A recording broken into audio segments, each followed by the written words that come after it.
Hello बच्चों, चलिए चैम के थर्ड सेशन के प्रैक्टिस सेशन स्टार्ट करते हैं और let's go for first question which says A जो एक सेट है and x is not a positive integer, ये दे रखा है और फिर उसने एक फंक्शन f डिफाइन किया है a से लेके r तक such that f(x) is equals to 2x upon x minus 1। तो जब उसने ये बोला है कि a इसका डोमेन है, x रियल है, ठीक है, रियल वैल्यूज़, और उसमें से हमने इंटीजर्स हटा दिया तो ऑफकोर्स 1 भी हट गया होगा। उसका मतलब क्या है कि ये प्रॉपरली डिफाइंड है, ठीक है। Then function f is injective surjective, इस तरह की बात कर रहा है। अगर ये लीनियर अपॉन लीनियर है तो it will B rectangular hyperbola. मेरे को कुछ भी सॉल्व करने की जरूरत नहीं है, सीधा आंसर बता सकते हैं। This will be rectangular hyperbola. अब रेक्टेंगुलर हाइपरबोला में क्या होगा कि एक तो वर्टिकल एसिम्पटोट आएगा और एक हॉरिजॉन्टल एसिम्पटोट आएगा, ऐसे करके। तो जो ग्राफ बनेगा वो कुछ ऐसे बनेगा। अब वर्टिकल एसिम्पटोट की वजह से तो डोमेन में से एक चीज़ निकल जाएगी, मतलब एक वैल्यू निकल जाएगा, और हॉरिजॉन्टल एसिम्पटोट की वजह से रेंज में से एक वैल्यू निकल जाएगा। यहाँ पे तो और भी वैल्यू निकलेगा, मतलब अगर ये नहीं भी लिखता, केवल ये 1 के लिए मना करता, तो भी ये फंक्शन इनटू ही होता, क्योंकि रेंज इसका आता ही नहीं। क्योंकि ये वाला जो हॉरिजॉन्टल एसिम्पटोट है, ये वाले y की वैल्यू कभी मिलेगी नहीं, तो अगर कभी नहीं मिलेगी तो ये इनटू हो गया। यहाँ तो इसने x की इनफाइनाइट वैल्यूज़ को छोड़ दिया, जैसे उसने 1 को छोड़ दिया, फिर 2 को भी छोड़ दिया, तो ये वाला वैल्यू भी रेंज में नहीं आएगा, फिर 3 को भी छोड़ दिया, फिर ये वाला वैल्यू भी रेंज में नहीं आएगा। तो ऐसे करके इनफाइनाइट वैल्यूज़ रेंज में नहीं आएगा, तो it will be an into function. पहला चीज़ तो हमारा ये हो गया। दूसरा, कोई भी हॉरिजॉन्टल लाइन खींचो, वो इस ग्राफ को एक बार से ज़्यादा कट नहीं कर सकता, कहीं पे भी खींचो, ठीक है, कहीं पे भी खींचो, it will intersect maximum once. तो उसका मतलब क्या है कि ये फंक्शन 1 1 तो है, तो 1 1 प्लस इंटू 1 1 मतलब इंजेक्टिव बट सर्जेक्टिव नहीं है, इंजेक्टिव बट नॉट सर्जेक्टिव मतलब ए ऑप्शन। तो आंसर इसका क्या हो गया?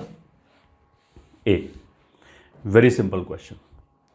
Next question, let f define from r to r be a function such that f(x) is equals to x cube plus x square f dash 1 plus f double dash 2 times x plus f triple dash 3 then F of 2 है। Basically एक unknown type function है, तो इसको x cube plus A x square plus B x plus C मान लिया, और जिसमें ये एफ एक्स है, तो एफ डैश एक्स कितना हो जाएगा 3x square plus 2ax plus B. Simple solve करने वाला इक्वेशन है। F double dash X will be 6x plus 2a and F triple dash X बराबर कितना हो जाएगा 6, ठीक है। तो सबसे पहले c कितना है, अगर इसमें मैंने x बराबर 3 रखा तो f triple dash 3 will be 6 बराबर c की वैल्यू तो ये आ गई पहली चीज़।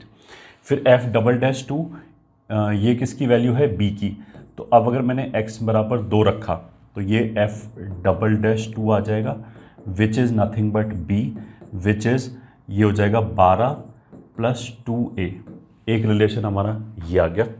फिर f डैश के लिए, इसके लिए x बराबर इसमें 1 रखा, तो f डैश 1 को ही हमने a बोला है, तो a is equals to 3 plus 2a plus b। तो दोनों तरफ से एक a कम हो गया, तो a प्लस b प्लस 3 बराबर 0। a और b में एक ये रिलेशन आ गया, तो b को अगर मैं यहाँ उठा के रख दूँ तो a प्लस b की जगह रख सकते हैं 12 प्लस 2a प्लस 3 बराबर 0, तो 3a बराबर -15 और a बराबर -5। तो फाइनली हमारा जो फंक्शन f(x) है वो आ गया x cube minus 5x square, और b की वैल्यू कितनी आ गई, अगर a का वैल्यू -5 रखा तो यहाँ से b बराबर 2 आ जाएगा, तो प्लस 2x, और c की वैल्यू तो 6 हो गया। अब इसने क्वेश्चन में क्या पूछा है f(2), तो 2 रख दो, तो 8 - 20 प्लस 4 + 6। इसको कैलकुलेट कर लो, ये आ जाएगा -2 और -2 हमारा सी ऑप्शन है। तो आंसर कितना हो गया? सी। ठीक है, स्ट्रेट फॉरवर्ड क्वेश्चन, कोई ऐसा दिमाग खर्च नहीं होगा इसमें। नेक्स्ट क्वेश्चन की तरफ चलते हैं। That says f is defined from -1 to 1 से लेके r तक be a function such that f(x) is equals to maximum of -mod(x) -√1 - x²। तो देखो इस तरह के ग्राफ हम कैसे बनाते हैं, y बराबर इसका ग्राफ बनाओ, y बराबर इसका ग्राफ बनाओ, और जो भी ऊपर वाला एनवेलप हो उसको ले लिया। तो -mod(x) ऐसे आएगा ऑफ कोर्स, और ये सेमी सर्कल आएगा। अगर इसको मैं स्क्वायरिंग कर दूँ तो x² + y² बराबर 1 आ गया, which is a complete circle. But y बराबर -√ऑफ लिखा है, तो रूट कभी नेगेटिव नहीं होता, तो -√ हमेशा ही नेगेटिव होगा। तो उस सर्कल का इतना पोर्शन हमने रख लिया। ठीक है, अब इस मैक्स का रोल क्या आएगा? मैक्सिमम का मतलब क्या है कि ये ले लो ऐसे करके, ये हमारा फंक्शन हो गया। तो अब इसने क्या बोला है? Eight which f is not differentiable. अब देखो -1 और 1 पे इसने ओपन लगा दिया है, तो इन पॉइंट को तो इसने छोड़ दिया है, अदरवाइज तो यहाँ पे भी डिफरेंशिएबल नहीं होता क्योंकि वर्टिकल टेंजेंट आता। तो एक पॉइंट तो ये आ गया जहाँ पे स्लोप सडनली चेंज हो गया, पहले स्लोप ये है, बाद में स्लोप ये हो गया। एक पॉइंट ऑफ कोर्स ओरिजिन आ गया, तीसरा पॉइंट ये आ गया। तो दे आर 3 कॉर्नर्स, तो मतलब 3 एलिमेंट्स है। तो आंसर हमारा कितना हो गया? C. Next question, let f of kx is equals to 1/k sin kx plus cos kx for k is equals to 1 2 3 4, then the value of f of 4x minus f of 6x, इसकी value पूछिए। तो देखो method 1 तो हमारा हो गया shortcut, ठीक है, और ऐसे शॉर्टकट हमें एग्जाम में लगाने भी चाहिए, क्यों टाइम वेस्ट करें। चारों जो आंसर आ रहा है ये ठीक है, ये 4 और 6 लिखने का मतलब तो क्या है कि इसने k की वैल्यू 4 और 6 रखी है। चारों जो आंसर आ रहा है उसमें कहीं पे भी x नहीं है, x नहीं है, इस बात का मतलब क्या है कि x से कोई लेने देने नहीं है, तो x में कुछ भी रख सकता हूँ। तो मान लिया मैंने x बराबर 0 रख दिया, ठीक है।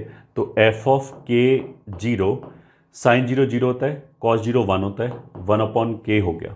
तो f4 का मतलब क्या है? 1/4 1/6, तो 2/24 1/12, तो ए आंसर आ गया। ये ठीक है, ऐसा करने से तो ये बिल्कुल बोर्ड लेवल का क्वेश्चन बन गया। दूसरा जो है ऑफ कोर्स अगर हम प्रॉपरली सॉल्व करना चाहें तो उसके लिए वो ट्रिग्नोमेट्री का यूज़ है और कुछ नहीं है। ये हो जाएगा sin raised to power 4 plus cos raised to power 4/4। This is a proper method जो ऑफ कोर्स एग्जाम में हम करेंगे नहीं। sin raised to power 6 plus cos raised to power 6/6। sin raised to power 4 को हम ऐसे लिख सकते हैं sin square plus cos square का whole square minus 2 sin square cos square minus इसको क्यूब बना लिया, sin square plus cos square का whole cube minus 3 cos square sin square plus cos square. तो ये हो जाएगा 1 minus 1/6 minus sin square cos square minus, sorry ये 4 था, 1/4, तो sin square cos square minus 1/6 minus minus plus 1/2 sin square cos square, ये दोनों कैंसिल हो गए, 1/4 माइनस 1/6 विच इज 1/12। तो इसलिए आंसर कितना हो गया हमारा? ए। नेक्स्ट क्वेश्चन की तरफ चलते हैं। Let f(r)(r) be defined as a function f(x) is equals to x/1 plus x², then the range of f is. तो देखो कई सारे तरीके हैं। मेथड 1 में x/1 प्लस x² देख के मेरे को कौन सा फॉर्मूला याद आएगा? अगर मैं x की जगह tan थीटा रख दूँ मान लिया, तो f(x) आ जाएगा tan θ/1 plus tan square theta. इसको 2 से मल्टीप्लाई किया और 2 से डिवाइड कर दिया, ये हो गया sin 2θ का फॉर्मूला। तो हाफ sin 2θ, sin 2θ -1 से 1 तक जाएगा, तो ये -½ से ½ तक जाएगा। अब -½ से ½ तक ए ऑप्शन है। एक तरीका ये हो गया क्वेश्चन करने का, मेथड 2, दूसरा तरीका हम क्या कर सकते हैं, देखो एफ एक्स बराबर X upon 1 plus X square लिखा है, अगर एक्स 0 है तो वाई 0 आ गया, ठीक है। अगर x 0 नहीं है तो मैंने क्या किया, x को नीचे ले गया, तो 1 upon x plus 1 over x ये आ गया। अब देखो x प्लस 1 ओवर एक्स मेरे को पता है माइनस इन्फिनिटी से -2 यूनियन 2 से इन्फिनिटी तक जाता है, तो जो उसका रेसिप्रोकल है वो कहाँ से कहाँ तक जाएगा, इसका रेसिप्रोकल होगा -12 से 0 यूनियन 0 से हाफ। तो इसकी वैल्यू का मतलब क्या, यही रेंज हो गया। तो यहाँ से रेंज में क्या आया 0 और यहाँ से रेंज में क्या आया ये, तो दोनों को मिला के रेंज में क्या आएगा फाइनली, इसने मिला के 0 आएगा, इसने 0 निकाल रखा है, तो -12 से हाफ पूरा ही आ गया, 0 भी आ जाएगा अगर मैं x बराबर 0 रखूँगा और बाकी ये आएगा। अच्छा x बराबर 0 हमने चेक ही क्यों किया, क्योंकि हम x को नीचे ले जाना चाहते हैं। अब अगर तुम x को नीचे ले जाना चाहते हो तो क्या बोलते हैं, x बराबर 0 को पहले हम अलग से चेक करेंगे क्योंकि डोमेन चेंज हो जाएगा, ठीक है। अच्छा मेथड 3 भी तुम अपने आप कर सकते हो कि y बराबर X upon 1 plus X square, फिर क्रॉस मल्टीप्लाई किया तो Y X square minus X plus Y बराबर 0, जैसे हम क्वाड्रेटिक में करते हैं वैसे वाला। अब d greater than equals to 0 कर दिया, तो B square minus 4ac greater than equals to 0, तो यहाँ से आ जाएगा y माइनस हाफ से हाफ। तो कैसे भी कर सकते हो इस पर्टिकुलर क्वेश्चन को, answer of course finally A आ रहा है। नेक्स्ट क्वेश्चन की तरफ चलते हैं। Let F x is equals to A raise to power X and it is written as f1x plus f2x, जहाँ पे f1x इवन फंक्शन है और ये ऑड फंक्शन है। तो जो हमने थ्योरी में बताया था कि किसी भी फंक्शन को as a sum of even and odd function लिख सकते हैं यूनिकली, और इवन फंक्शन हो जाएगा half of F x plus F of minus x, तो that is half of A raise to power x plus A raise to power minus x. ये तो हमारा f1x हो जाएगा, और जो ऑड फंक्शन हो जाएगा वो बीच में माइनस आ जाएगा, ये हमारा ऑड फंक्शन हो गया, ठीक है। अब इसने बोला कि f1x plus Y plus f1x minus Y is equals to, तो वो आ जाएगा half of A raise to power x plus Y plus A raise to power minus X plus Y plus half of A raise to power X minus Y plus A raise to power Y minus x.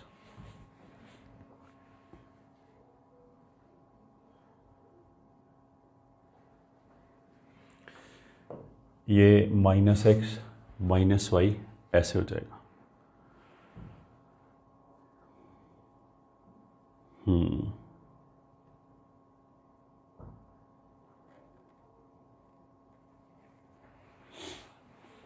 X plus Y का मतलब क्या है, x की जगह x plus Y रख दिया तो यहाँ माइनस एक्स माइनस वाई हो गया, और एक्स माइनस वाई की जगह एक्स माइनस वाई, और यहाँ वाई माइनस एक्स हो गया। बिल्कुल ठीक है। तो इस पूरे को अगर मैंने हाफ कॉमन ले लिया तो ये तो बेसिकली ऐसे आ जाएगा, a raise to power x into A raise to power Y plus A raise to power minus x into A raise to power minus Y plus A raise to power x into A raise to power minus Y plus A raise to power minus x into A raise to power y. अब देखो इन दोनों से a raise to power minus x common ले लिया, इन दोनों से a raise to power x common ले लिया, तो half of A raise to power x common ले लिया तो a raise to power Y plus ये हो गया, और माइनस एक्स कॉमन ले लिया तो भी यही हो गया। So that is half of A raise to power x plus A raise to power minus x into A raise to power Y plus A raise to power minus Y. This is nothing but half को दोनों के अंदर कर दिया, तो 2 into A raise to power x plus A raise to power minus X by 2 and A raise to power Y plus A raise to power minus Y by 2। तो this is twice of f1x into f1y, तो मतलब answer हमारा B हो गया, ये हो गया। यही एक्सप्रेशन लिखा हुआ है। तो इस क्वेश्चन में थोड़ा सा मैनिपुलेशन भी इन्वॉल्व था। आगे चलते हैं नेक्स्ट क्वेश्चन पे। Let f is a function जिसमें r -1 और 1 को हटा दिया to a defined as this f(x) is equal to x² / 1 - x²। ये डोमेन हो गया। -1 और 1 को इसलिए हटाया ताकि ये डिफाइंड है। अब इसका रेंज पूछा है। सब्जेक्टिव होने का मतलब क्या है कि रेंज निकालना है, वही हमारा a हो जाएगा। रेंज निकालने के लिए अगर ऊपर नीचे सेम फंक्शन है, जैसे यहाँ पे भी x², यहाँ पे भी x² है, तो एक ऑब्वियस स्टेप क्या होता है हमारा मैनिपुलेशन में कि न्यूमरेटर को हटा दो। तो हमने न्यूमरेटर को ऐसे लिख लिया, सेपरेट कर दिया 1/1 - x² - 1 ऐसे लिख लिया। ठीक है। अब देखो x² का वैल्यू कहाँ से कहाँ तक जाएगा। वैसे तो x² 0 से इन्फिनिटी तक जाएगा। ठीक है। बट इसमें +-1 नहीं आएगा, तो उसको हम ऐसे बोल सकते हैं 0 से लेके 1 तक जाएगा और 1 से लेके इन्फिनिटी तक जाएगा। तो -x² कहाँ से कहाँ तक जाएगा, इसको नेगेटिव कर लिया, -∞ से -1 यूनियन -1 से 0। फिर इसमें एक जोड़ लिया तो 1 - x² -∞ से 0 यूनियन 0 से 1। इसका रेसिप्रोकल ले लें तो इसका रेसिप्रोकल हो जाएगा, ये नेगेटिव है पूरा, -∞ से 0 ही होगा, यूनियन इसका रेसिप्रोकल हो जाएगा 1 से इन्फिनिटी, और इसमें से एक घटा दें तो ये -∞ से -1 यूनियन 0 से इन्फिनिटी आ जाएगा। तो उसका मतलब क्या है कि -1 से 0 वाला इंटरवल नहीं आएगा, तो r -1 से 0 ये वाला इंटरवल नहीं आएगा, तो विच इज़ ए ऑप्शन। ठीक है, सिंपल मैनिपुलेशन से रेंज निकाला है, कुछ भी करने की जरूरत नहीं। ऑफ कोर्स मेथड 2 वही है कि y बराबर ऐसे लिखो, क्रॉस मल्टीप्लाई करो, वहाँ से भी निकाल सकते हैं। ये मैंने समझाने के लिए इतना स्टेप लिखा। अगर तुम्हें प्रैक्टिस है तो बहुत जल्दी कर सकते हैं, काफ़ी कुछ ओरली भी कर सकते हैं। नेक्स्ट क्वेश्चन, f(x) हमें दे रखा है e⁻x - x, gx हमें दे रखा है x² - x, then the set of all x where the function hx which is f of gx is increasing। तो f of gx का मतलब क्या है, e⁻gx - gx। ये इंक्रीजिंग का मतलब क्या है कि h' पॉजिटिव होना चाहिए। अब h' हो जाएगा e⁻g g' must be positive या ग्रेटर देन और इक्वल टू 0। अब इसमें से g' कॉमन आ जाएगा, e⁻g - 1 greater than equal to 0। अब e⁻g क्या है वैसे, x² - x, तो g' हो गया 2x - 1, तो हो गया 2x - 1 and e⁻x² - x -1 greater than equal to 0। अब देखो थोड़ा सा ध्यान से देखना कि ये वाला टर्म 0 कब होगा, जब x² - x 0 हो जाए, तो e⁻0 1 हो जाएगा, तो ये 1 - 1 0 हो जाएगा। उसके बाद अगर x² - x 0 से बड़ा हुआ, मतलब अगर ये पॉजिटिव हुआ, तो ये पूरा भी पॉजिटिव हो जाएगा क्योंकि ये 1 से बड़ा हो जाएगा। और x² - x अगर नेगेटिव हुआ तो ये पूरा भी नेगेटिव हो जाएगा। और मेरे को तो केवल साइन से मतलब है, कौन कहाँ लिखा है इससे कोई मतलब नहीं है। उसका मतलब क्या है, इस टर्म का साइन एंड x² - x का साइन सेम है। जब ये 0 हुआ तभी ये पूरा 0 हुआ, जब ये पॉजिटिव हुआ तभी ये पूरा पॉजिटिव हुआ, जब ये नेगेटिव हुआ तभी ये पूरा नेगेटिव हुआ। अगर ये मेरे को समझ में आए तो हम इसको ऐसे रिप्लेस कर सकते हैं, क्योंकि मेरे को तो साइन से मतलब बस ये देखना है पॉजिटिव कहाँ है नेगेटिव कहाँ है। तो ये तो हो जाएगा x - 1 x - half greater than equal to 0, तो 0 हाफ 1 प्लस माइनस, तो 0 से लेके हाफ तक यूनियन 1 से लेके इन्फिनिटी तक इसमें इंक्रीज करेगा। तो 0 से लेके हाफ तक, 1 से लेके इन्फिनिटी तक, ए आंसर आ गया। Simple question.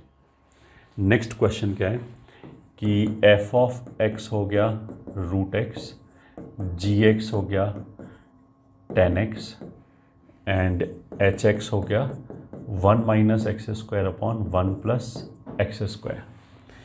फिर एक आता है five X which is H of F of G X which is H of something is H of X कितना है 1 minus X square 1 plus X square, मतलब जो भी आर्ग्यूमेंट है उसको स्क्वायर करके 1 में से घटा दिया, तो 1 minus F of G X का होल स्क्वायर लिख दो और 1 plus F of G X का होल स्क्वायर लिख दो। इसका मतलब ये है।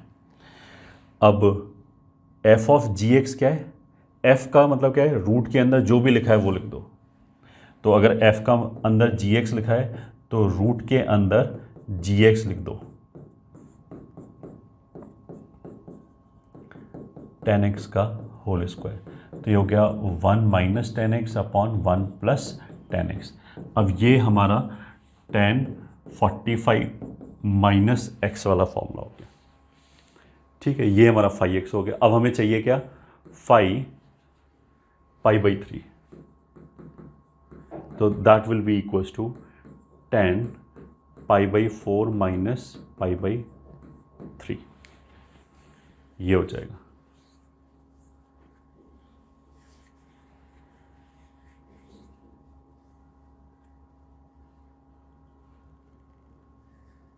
बिल्कुल, तो ये हो गया -10 π/12। तो -10 π/12 मतलब पाई में से घटा के इसको लिख सकते हैं 10 11 π/12। तो 10 11 π/12 ए आंसर हो गया।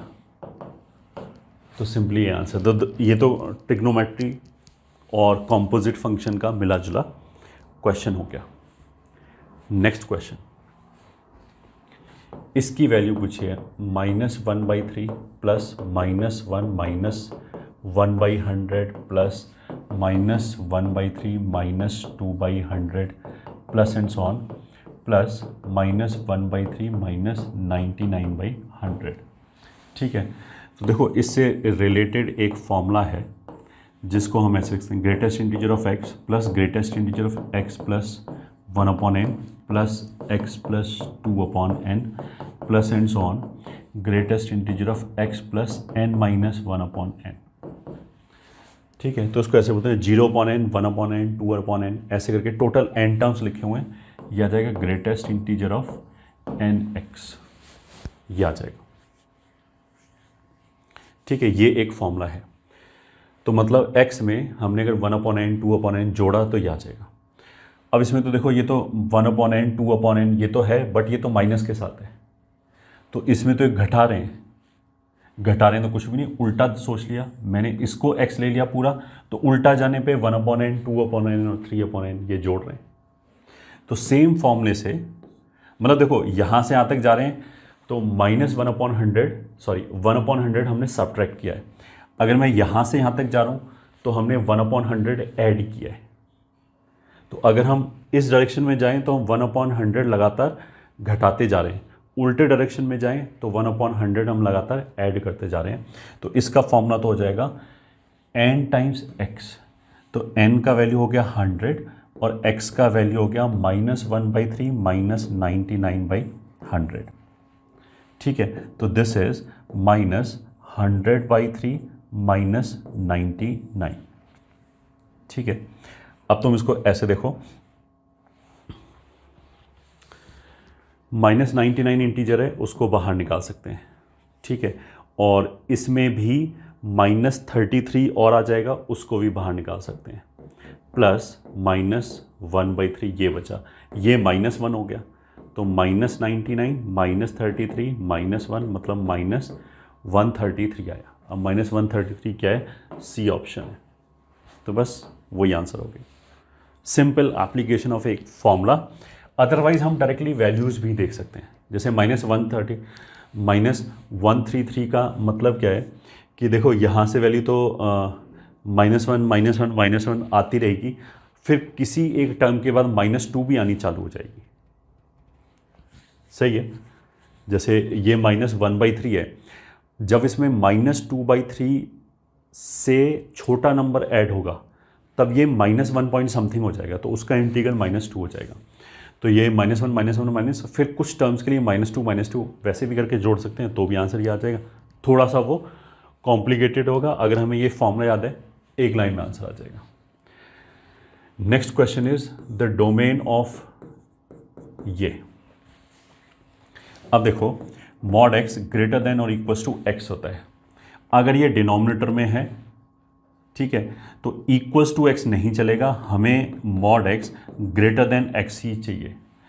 तो मतलब हमने क्या बोला, इसको डिफाइन करने के लिए मॉड x से बड़ा होना चाहिए। तो जहाँ पे भी मॉड लगाएं वहाँ पे हम क्या सोचेंगे, या तो नेगेटिव होगा, पॉजिटिव होगा, जीरो होगा। अगर x जीरो होगा नहीं चलेगा, अगर x पॉजिटिव होगा नहीं चलेगा, अगर x नेगेटिव होगा, ठीक, कुछ भी, जैसे -3.7, तो ये तो 3.7 हो जाएगा, ये -3.7 हो जाएगा, तो ये सेटिस्फाई हो जाएगा। मतलब x नेगेटिव रियल होना चाहिए, मतलब -∞ से 0 तक होना चाहिए। तो B will be the correct answer. Very simple question. Next question क्या है, find the domain of definition of log 10 1 - x plus x plus 2। तो अगर हमें f प्लस जी का डोमेन निकालना है तो दोनों के डोमेन का इंटरसेक्शन लेना है। इसके लिए जो भी रूट के अंदर आ रहा है वो ग्रेटर देन इक्वल्स टू 0 होना चाहिए। तो यहाँ से आ जाएगा -2 से इन्फिनिटी। इसमें दो टर्म है, एक तो टर्म डिनोमिनेटर में है तो उसकी वजह से log 10 1 - x 0 नहीं होना चाहिए। दूसरा log की वजह से जो भी उसके अंदर लिखा है वो हमारा ग्रेटर देन 0 होना चाहिए। तो यहाँ से आ जाएगा x लेस देन 1, और यहाँ से log 1 0 होता है। ये 1 कब होगा, जब x 0 होगा। तो x 0 नहीं होना चाहिए, 1 से छोटा होना चाहिए, और इसने बोला इतना, तो ये आ जाएगा x बिलोंग्स टू -2 से 0 यूनियन 0 से 1। तो -2 से 1 और बीच में से 0 निकाल दिया तो C आंसर हो गया।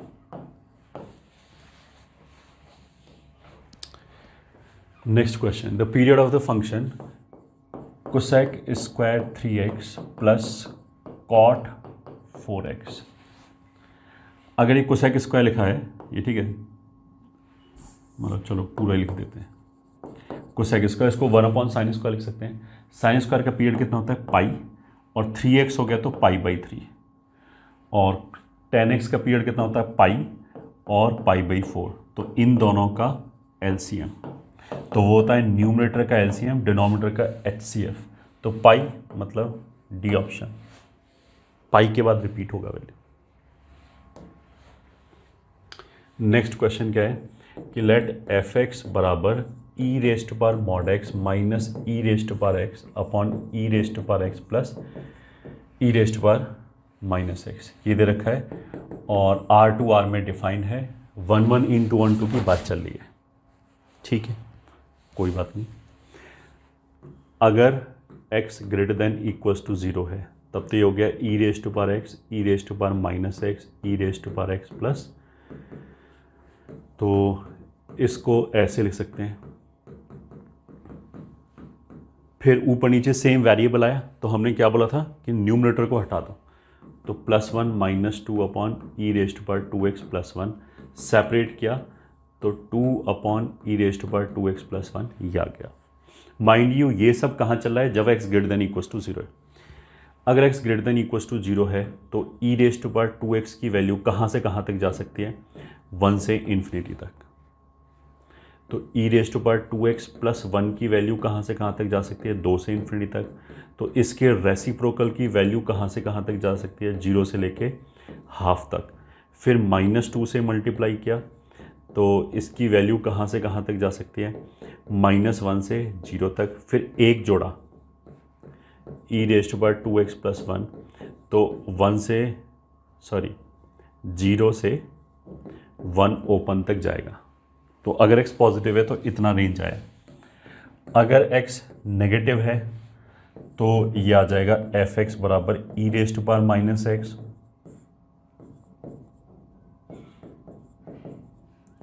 Which is 0।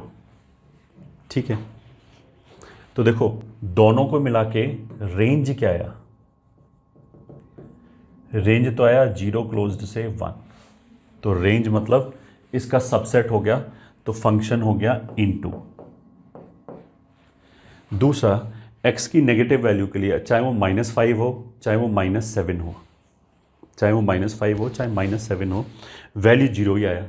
तो दो डिफरेंट जगह पे अगर y का वैल्यू सेम आ गया तो ये हो गया मैनी वन, तो इनटू एंड मैनी वन हो गया, मतलब नाइदर 1 1 नॉर ऑन टू, तो डी आंसर हो गया simply. Next question, let the function f is defined from r to r, ठीक है, एंड fx बराबर 2x प्लस साइन एक्स। अब देखो इसका रेंज लिखने के लिए तो मेरे को कोई दिमाग लगाने की जरूरत नहीं है।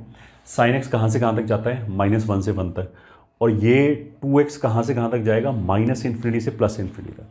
अब -∞ से +∞ तक अगर मैंने कोई नंबर जोड़ा -1 से 1 तक, प्लस दोनों कॉन्टिन्यूस फंक्शन है तो कहीं कोई ब्रेक नहीं आएगा, तो रेंज तो इसका ऐसे ही आर हो जाएगा। मैं कुछ -1 से 1 तक का नंबर इसका कुछ बिगाड़ थोड़ा लेगा, जब ये इन्फिनिटी को जा रहा होगा तो साइन एक्स कितना भी उछल कूद मचा ले पूरा वैल्यू इन्फिनिटी को ही जाएगा, क्योंकि ये तो केवल +-1 के बीच में होगा। तो ये आर होने से मतलब फंक्शन ऑन टू हो गया, ठीक है, इसमें तो कोई ऑब्जर्वेशन नहीं है। फिर 1 1 के लिए अगर मैं इसको डिफ्रेंशिएट करूँ तो ये 2 + cos x हो गया, ये कभी नेगेटिव नहीं होगा, दिस ऑलवेज पॉजिटिव, हमेशा पॉजिटिव। तो f क्या होगा, इंक्रीजिंग है प्लस कॉन्टीन्यूस है, तो अगर ग्राफ इंक्रीजिंग है लगातार ऐसे ऊपर जा रहा है तो कोई भी वैल्यू रिपीट नहीं होगी, वैल्यू लगातार बढ़ता ही चला जाएगा, तो उसका मतलब क्या है 1 1। तो ये फंक्शन तो 1 1 एंड ऑन टू दोनों ही हो गया, 1 1 एंड ऑन टू मतलब ए आंसर हो गया। अगले क्वेश्चन की तरफ चलते हैं। Number of elements in A are 4, ठीक है, number of elements in B are 6, ठीक है, then the number of 1 1 function from A to B. 1 1 function मतलब एक ही पे जाना चाहिए, मतलब रेंज में एग्जैक्टली 4 एलिमेंट आने चाहिए। तो कौन से 4, 64, फिर इधर 4 एलिमेंट आ गए, इधर 4 एलिमेंट आ गए, एक एक को हमें मैप कराना है तो 4 फैक्टोरियल तरीके से मैप करा सकते हैं। तो ये हो जाएगा 6 5 2 4 फैक्टोरियल मतलब 24, ठीक है, तो 2 से ये हो जाएगा 12, 360 मतलब B option. Next question, let A B C be the sets such that A intersection B is a subset of C। चलो ठीक है, ये भी बना लेते हैं। मान लिया ये A है और ये B है, और जो इसका इंटरसेक्शन वाला पार्ट है ये C का सबसेट है, मतलब ये जो शेडेड पोर्शन है ये C के अंदर पूरा आना चाहिए। तो मान लिया मैंने C ऐसे है, तो ये पूरा इसके अंदर आ गया, ठीक है। Then which of the following statement is not true, ठीक है। पहला स्टेटमेंट आ गया a - c अगर, ये ठीक है, ए ऑप्शन क्या है, a - c अगर b का सबसेट है, दिस एम्प्लाइज a b का सबसेट है। a - c का मतलब क्या है कि a में से मैंने c को घटा दिया, अगर वो b का सबसेट है, ठीक है। तो अगर मैं मान लिया a और c को बराबर कर दूं, अगर a और c को मैं बराबर कर दूं तो a - c 5 हो जाएगा।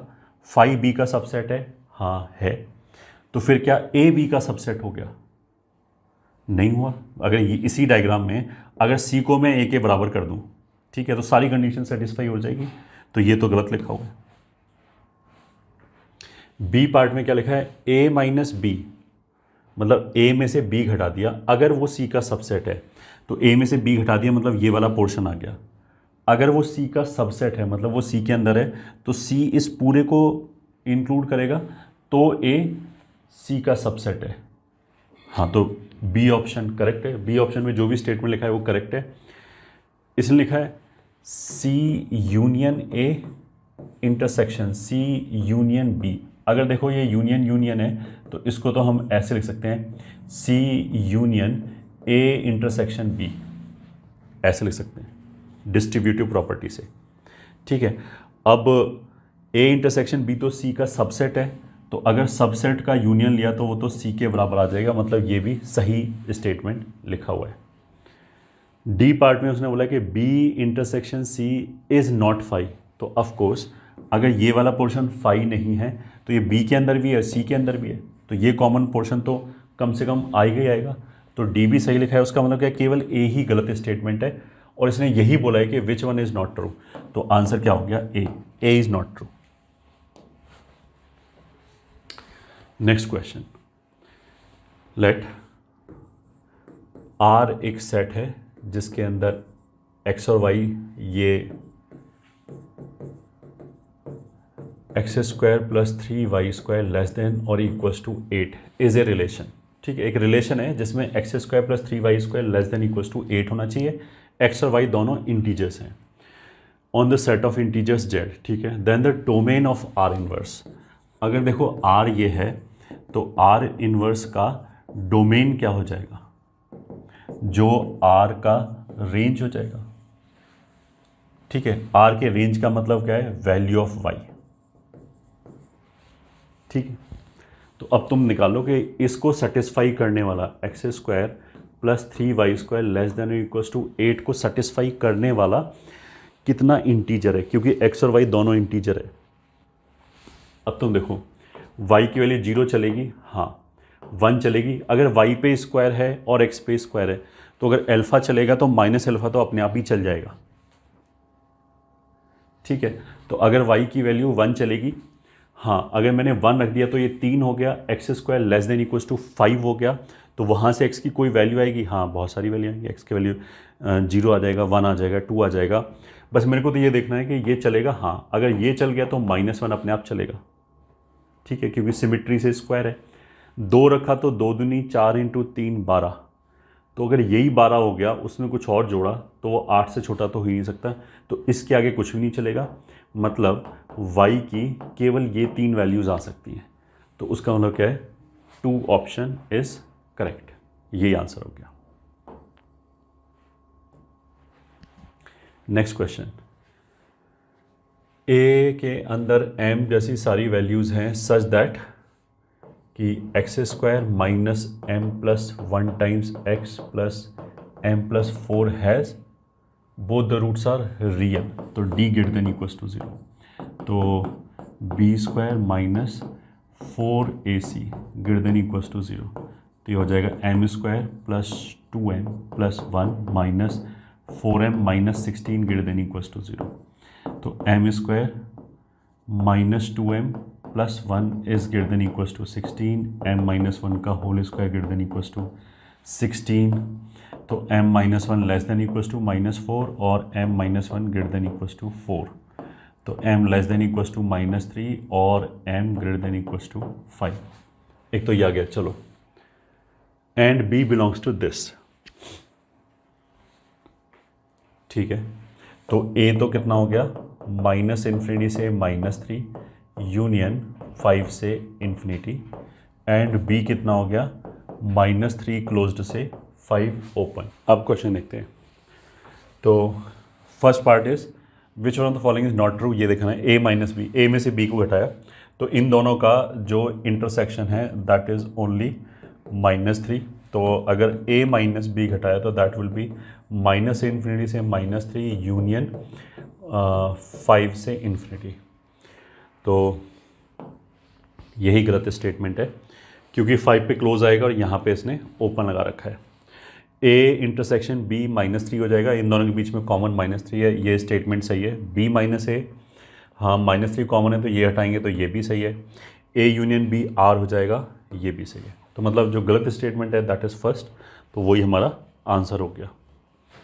Next question, let R1 and R2 be the two relations defined as follows. R1 में क्या है, a square plus B square rational number होना चाहिए, और R2 में क्या है, a square plus B square rational number नहीं होना चाहिए।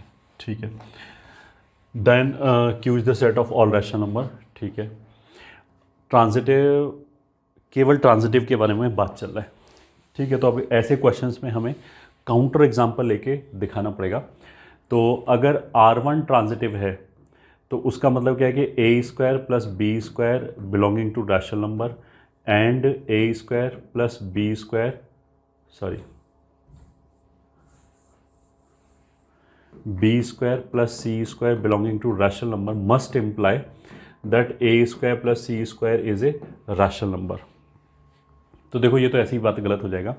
अगर मान लिया ये दोनों नंबर मिलके रैशनल हो पा रहा है, ठीक है, जैसे मान लिया a को मैंने ले लिया कुछ भी 1 प्लस रूट 2 और b को ले लिया 1 माइनस रूट 2, तो a square plus B square कितना हो जाएगा, इनको स्क्वायर करके सम किया तो हो जाएगा 6, ठीक है। अब मान लिया मैं c को भी a के बराबर ले लूँ, ठीक है, तो बीच में से अगर हम बी स्क्वायर निकाल दें तो ट्वाइस ऑफ ए स्क्वायर जो है वो रैशनल नहीं होगा, वो रैशनल नहीं होगा। तो इसलिए R1 तो ट्रांजिटिव नहीं है। अब R2 में उसने क्या बोला कि a square plus B square rational नहीं है, ये ठीक है। इसने बोला कि a square plus B square is not rational and b square plus C square is not rational, तो a square plus C square will not be rational. ये दोनों मिलके इसको इम्प्लाई करना चाहिए, ये भी गलत है। मान लिया इसका वैल्यू 1 हो गया और b का वैल्यू मान लिया 3 रेज़ टू पावर 1/3 है, मान लिया, तो ना तो ये रैशनल होगा, c का वैल्यू भी मान लिया 2 हो गया, तो ये भी रैशनल नहीं होगा। But A square plus C square 1 square plus 2 square तो रैशनल हो जाएगा, तो ये भी ट्रांजिटिव नहीं है। तो मतलब कोई भी ट्रांजिटिव नहीं है, neither R1 nor R2। Next question, let A, capital A के अंदर ए बी सी 3 एलिमेंट है, बी के अंदर 1 2 3 4 4 एलिमेंट है, ठीक है। Then number of elements in the set C, ये ठीक है, which is f defined from A to b. तो मतलब नंबर ऑफ फंक्शंस की बात कर रहा है, नंबर ऑफ एलिमेंट्स मतलब नंबर ऑफ ऐसे एलिमेंट, और एलिमेंट इज ए फंक्शन, तो कितने फंक्शंस हो जाएंगे, such that 2 belongs to f of a, ये ठीक है। इसका मतलब क्या है, 2 must be element of range, एक तो ये हो गया, and f is not 1 1, and f is not 1 1, ठीक है। देखो इसका एक तरीका तो ये हो गया, मान लिया मेथड 1, हम सीधा सीधा ही गिन लें। मेरे को चाहिए कि 1 1 नहीं होना चाहिए और जो 2 है वो रेंज में आना चाहिए। तो हम ऐसा बोल सकते हैं कि रेंज में, ये ठीक है, number of elements in range या तो 1 होगा या 2 होगा, ये ठीक है, 3 हो ही नहीं सकता। अगर 1 होगा तो वो एलिमेंट 2 ही होना चाहिए, क्योंकि उसने क्या बोला कि रेंज में 2 तो आने चाहिए। तो ऐसे कितने फंक्शंस आ जाएंगे, 1, नंबर ऑफ फंक्शंस कितने आ जाएंगे, 1। अगर एलिमेंट 2 हैं रेंज में, तो कौन से 2, एक तो 2 होना ही चाहिए और एक इन तीनों में से कोई भी ले सकते हैं। तो कितने ऑप्शंस हो गए, 3, मतलब एक कोई भी और एलिमेंट लेने के 3 ऑप्शंस हो गए। अब मान लिया हमने ये लिया और ये लिया, तो कितने फंक्शंस बन जाएंगे, ए के पास 2 ऑप्शन, बी के पास 2 ऑप्शन, सी के पास 2 ऑप्शन, तो ये बन जाएंगे 2 इंटू 2 इंटू 2, ये बेसिकली पीएनसी का क्वेश्चन हो गया। 8 माइनस 2, माइनस 2 क्यों, अगर ए बी सी तीनों का इमेज 2 आ जाए या ए बी सी तीनों का इमेज 3 आ जाए, वो हटाना है मेरे को। तो 8 में से 2 गया 6, 18 और 1 19, तो आंसर कितना आ गया, 19। एक तरीका तो ये हो गया, ठीक है। इस क्वेश्चन को करने का दूसरा तरीका क्या हो गया, ये ठीक है, मेथड 2। हमें रेंज में 2 चाहिए, ठीक है, तो हमने total number of functions minus वो घटा दिए जिसमें 2 नहीं है। तो टोटल नंबर ऑफ फंक्शंस कितना हो गया, ए के पास 4 ऑप्शन, बी के पास 4 ऑप्शन, सी के पास 4 ऑप्शन, तो 4³ माइनस जिसमें 2 रेंज में आएगा ही नहीं, मतलब इसके अंदर वो सारे फंक्शंस आ गए जिसमें 2 रेंज में आएगा और 2 रेंज में नहीं आएगा। अब उसमें से हमने वो हटा दी जिसमें 2 रेंज में नहीं आया, तो 2 को हटा के 3 ऑप्शंस बचे, तो 3³, ठीक है। तो ऐसा करने से ये वाला कंडीशन सेटिस्फाई हो गया कि 2 रेंज में आएगा। अब हमें वो हटाने के फंक्शन 1 1 नहीं है, ये ठीक है। तो मतलब अब इनमें से मेरे को वो फंक्शन हटाने हैं जिसमें से फंक्शन 1 1 हो जाए। अगर फंक्शन 1 1 हो जाए तो 1 2 तो आ ही रहा होगा और 2 एलिमेंट और आ रहे होंगे। तो कौन से 2? 3C2। ठीक है, अब मान लिया ये और ये हो गए। इधर 3 एलिमेंट को इन 3 एलिमेंटों पे परम्यूट कराना है। तो ये कितना हो जाएगा? 64 माइनस 27 माइनस 3 इंटू 18। तो ये हो जाएगा 64 माइनस 45। 65 होता तो 20, 45 है तो 19। ये आंसर हो गया। ये इसी को करने का दूसरा तरीका हो गया। Next question, let A has m element. ठीक है, ए के अंदर m एलिमेंट्स हैं और b के अंदर n elements. If the total number of subsets of a, तो इसके टोटल नंबर ऑफ सबसेट्स हो जाएंगे 2m is 112 more than the total number of subsets of b। ये हो गया। ठीक है, अब this is equal to 2n को कॉमन निकालें तो 2m माइनस n। ये ठीक है। अब m और n ऑफ कोर्स इंटीजर होगा तो ये भी इंटीजर्स होगा, तो इसको हमने इसी फॉर्मेट में लिख लिया। ठीक है, अगर इसमें से मैंने क्या निकाला, ये हो जाएगा 16 इंटू 7। तो 16 मतलब 2⁴ और 7 मतलब 2³ माइनस 1। तो यहाँ से तो ये 2 का मल्टीपल यहाँ से आ ही नहीं सकता कि 2 के मल्टीपल में से 1 घटा दिया, और ये 2 का मल्टीपल है या 2 की सारी पावर ये है। तो इससे कंपेयर करेंगे तो ऑफकोर्स n बराबर 4 आना चाहिए एंड m माइनस n बराबर 3 आना चाहिए। तो जोड़ेंगे तो m बराबर 7 आ गया। तो यहाँ से m इंटू n बराबर 28 आ गया। तो आंसर कितना हो गया? 28।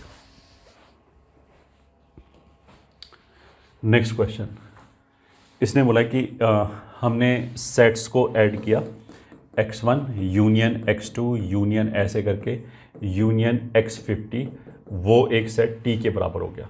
ठीक है, फिर ऐसे ही y1 union y2 union and so on union yn, वो भी t के बराबर हो गया।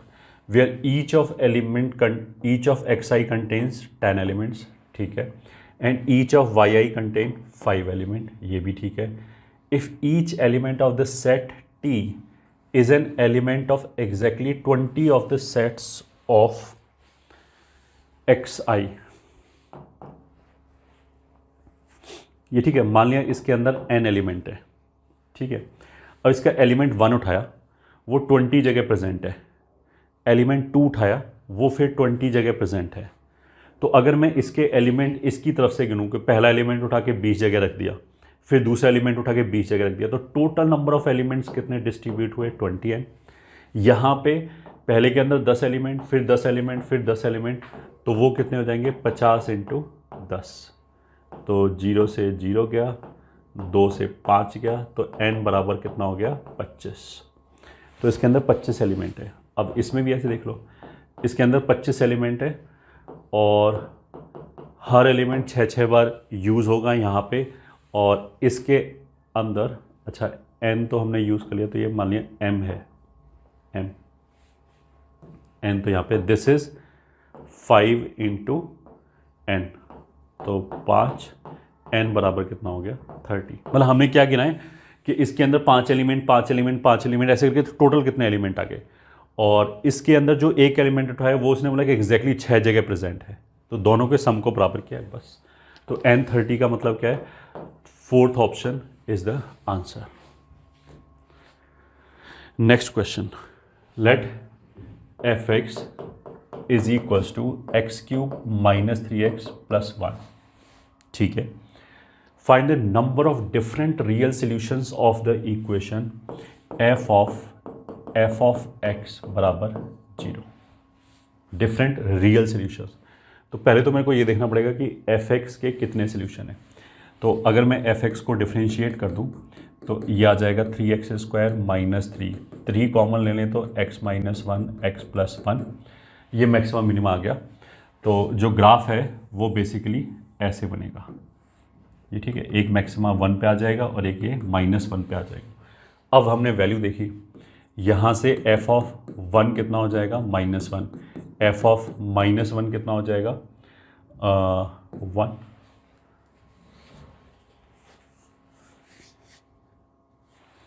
हाँ ये तो हमने क्या गड़बड़ किया, एक्स क्यूब का कोफिशिएंट पॉजिटिव है तो ये बेसिकली ऐसे बनेगा, जब x इन्फिनिटी को जाएगा तो y इन्फिनिटी को जाना चाहिए, ऐसे बनेगा। तो -1 पे वैल्यू 1 है और नहीं -1 पे वैल्यू 3 है, ये 3 है, ये वाला वैल्यू -1 पे 3 है और 0 पे वैल्यू 1 है, ठीक है। ये हो गया y एक्सिस, ये वैल्यू हो गया 3, ये हो गया 1, ये हो गया 1, ये वैल्यू हो गया -1, ऐसे हो गया। 2 पे वैल्यू 8, 6, 2 पे वैल्यू पॉजिटिव आएगी कुछ, और -1 पे वैल्यू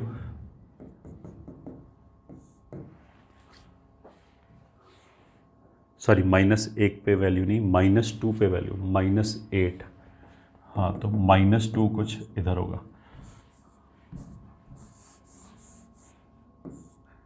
-2 पे वैल्यू बस नेगेटिव है, मेरे को ये पता नहीं। तो बेसिकली हमारे पास 3 रियल रूट हैं, अल्फ़ा, बीटा एंड गामा, जिसमें अल्फ़ा -2 और -1 के बीच में लाई कर रहा है, बीटा 0 और 1 के बीच में लाई कर रहा है, गामा 1 और 2 के बीच में लाई कर रहा है, ठीक है। तो उसका मतलब क्या है कि अगर इसका रूट अल्फ़ा है तो f के आर्ग्यूमेंट में जब अल्फ़ा आएगा तो ये 0 हो जाएगा। तो इस x की जगह अगर हम अल्फ़ा, बीटा, गामा रखेंगे तो ये सेटिस्फाई हो जाएगा या फिर ये 0 के बराबर हो जाएगा। तो f ऑफ समथिंग 0 कब होगा, जब वो समथिंग अल्फ़ा, बीटा या गामा हो जाए, मतलब f x is equal to alpha, f x is equal to beta और f x is equal to gamma हो जाए। तो इसको सॉल्व करने का मतलब क्या है कि इन 3 इक्वेशंस को सॉल्व कर लो, एक ही बात है। 3 क्यूबिक है तो टोटल कितने सॉल्यूशंस आ जाएंगे 9, बट मेरे को रियल सॉल्यूशन चाहिए। तो अब देखते हैं, F x is equal to alpha, alpha is a number between -2 and -1, ठीक है।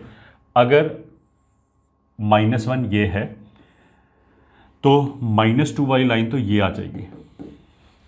तो अगर मैंने कोई भी एक लाइन ली अल्फ़ा -2 और -1 के बीच में, यहाँ पे मान लिया y बराबर अल्फ़ा, तो वो इसको एग्जैक्टली एक जगह कट करेगा।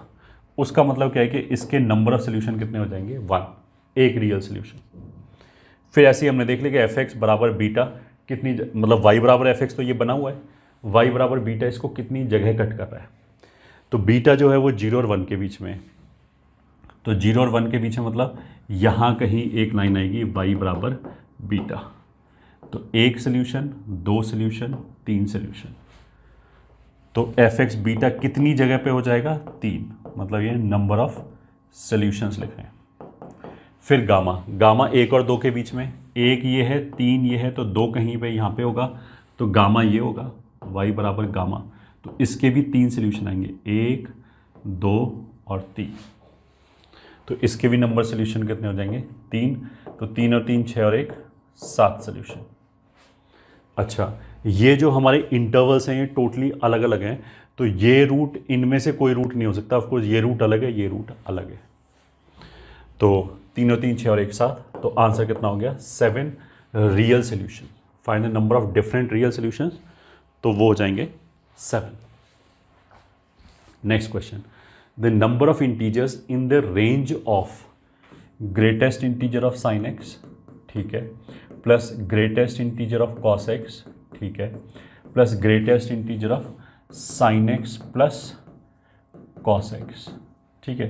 तो इसको मिला के हम लिख सकते हैं √2 साइन एक्स प्लस π/4, ऐसे लिख सकते हैं, ठीक है। तो पहले तो हमने क्या किया, तीनों फंक्शन पीरियोडिक हैं और तीनों का पीरियड कितना है 2π। तो हम क्या कर सकते हैं 0 से 2π के बीच में रेंज निकाल दिया, और बिकॉज फंक्शन पीरियोडिक है सेम ही चीज़ बार बार रिपीट होगी, तो जो रेंज वहाँ पे आएगा वही रेंज बाकी सब जगह आएगा। तो बस मेरे को 0 से 2π के बीच में रेंज निकालना है, ठीक है। तो ये हो गया पाई बाई 2, ये हो गया 0, ये हो जाएगा पाई, ये हो जाएगा 3 पाई बाई 2 और ये हो जाएगा 2 पाई। ये टर्म 1, टर्म 2, टर्म 3। ठीक है, तो मेरे को ये देखना है कि इनका वैल्यू कहाँ पे चेंज होगा। तो टर्म 1 का वैल्यू पाई बाई 2 पे तो 1 हो जाएगा, 0 से पाई बाई 2 के बीच में 0 रहेगा, ग्रेटेस्ट इंटीजर टर्म 1 मतलब ये पूरा मिला के। तो इसका वैल्यू या तो 0 आएगा या 1 आएगा या -1 आएगा। ठीक है, फिर टर्म 2 क्या होगा, उसका ग्राफ ऐसे बनेगा, फिर ये 2 पाई, ये 0, ये हो गया पाई बाई 2, ये पाई, ये 3 पाई बाई 2। तो इसके लिए भी क्रिटिकल पॉइंट यही है, 0 pi by 2, pi, 3 pi by 2 and 2 पाई, जहाँ पे इसका वैल्यू चेंज होगा। अब तीसरा आ गया √2 sine x plus pi by 4। तो √2 sine x plus pi by 4 का मतलब क्या है कि साइन एक्स का ग्राफ बनाओ, पाई बाई 4 से इधर शिफ्ट कर दो और ये वाला वैल्यू 1 आ जाएगा, ये वाला वैल्यू आ जाएगा √2। ठीक है, तो अगर ऊपर तक गया है तो यहाँ पे भी ये हो जाएगा -√2 और ये वैल्यू कहीं पे -1 आ रहा होगा। ये 0 है, पाई बाई 4 है, पाई बाई 2 है, ये 3 पाई बाई 4 है, ये पाई आ जाएगा,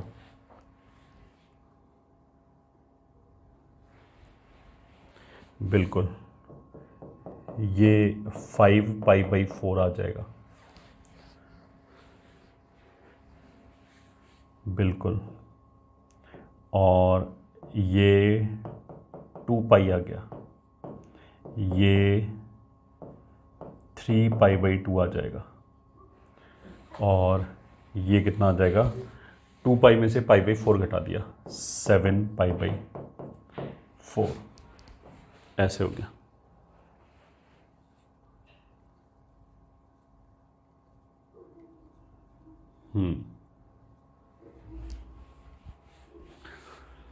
तो अब इसको ऐसे लिख सकते हैं, इसको लिखा है 0, ये पाई बाई 4, ये 2 pi by 4, 3 pi by 4, 4 pi by 4, 5 pi by 4, 6 pi by 4, ऐसे लिख लेते हैं। तो 0, फिर आ गया pi by 4, 2 pi by 4, 3 pi by 4, 4 pi by 4, 5 pi by 4, 6 pi by 4, 7 pi by 4,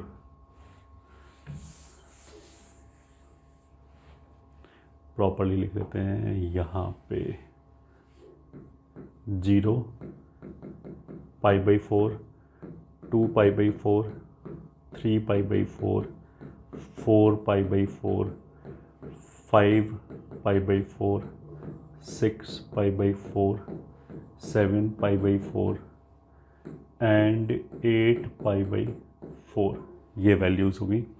अब T1 की वैल्यू, फर्स्ट टर्म की वैल्यू क्या है, 0 से लेके पाई बाई 2 तक, ये मतलब हो गया हमारा पाई बाई 2 और ये हो गया पाई, ये हो गया 3 पाई बाई 2, ये हो गया 2 पाई।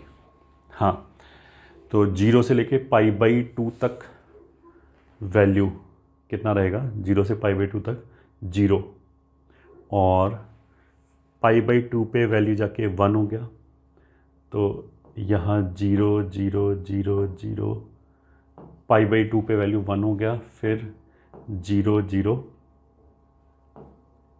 यहाँ पे 0 रहेगा और फिर यहाँ पे भी 0 रहेगा, -1 -1 -1 -1 -1 और ये वैल्यू फिर 0 हो जाएगा 2 पाई पे, ऐसे आएगा T1 का वैल्यू।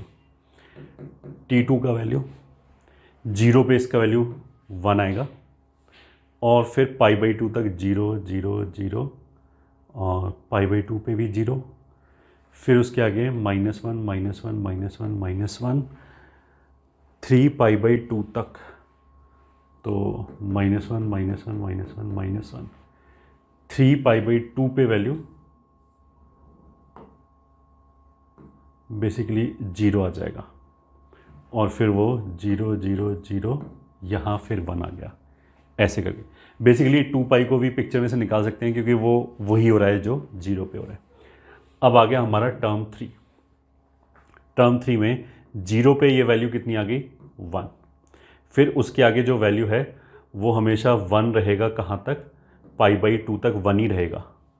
तो ये वैल्यू 1 1 1 1 1 1 सॉरी π/2 तक 1 रहेगा, तो ये 2 1 एक्स्ट्रा हो गया। फिर π/2 से 3π/4 तक 0 हो जाएगा, तो ये 0 हो गया, बिल्कुल सही है। फिर 3π/4 से 4π/4 तक वैल्यू -1 रहेगा, तो ये -1 -1।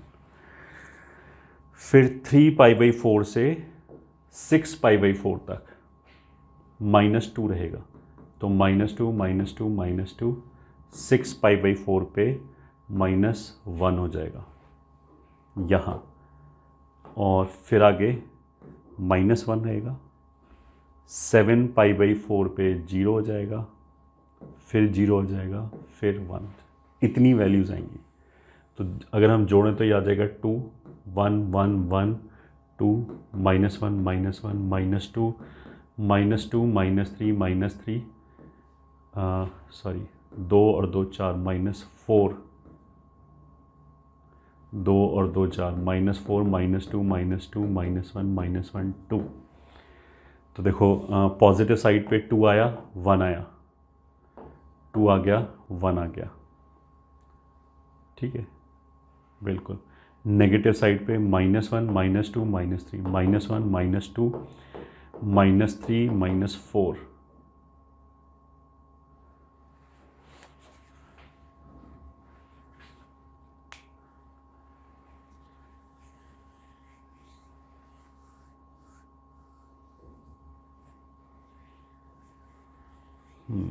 The number of integers in the range of this.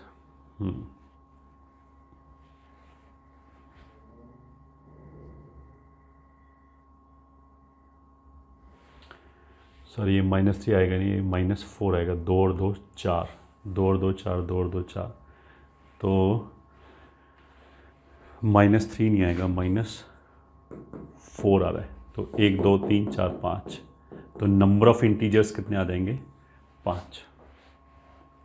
And I hope कहीं गड़बड़ नहीं हुआ है, नहीं हुआ है। यही हमारा आंसर हो गया।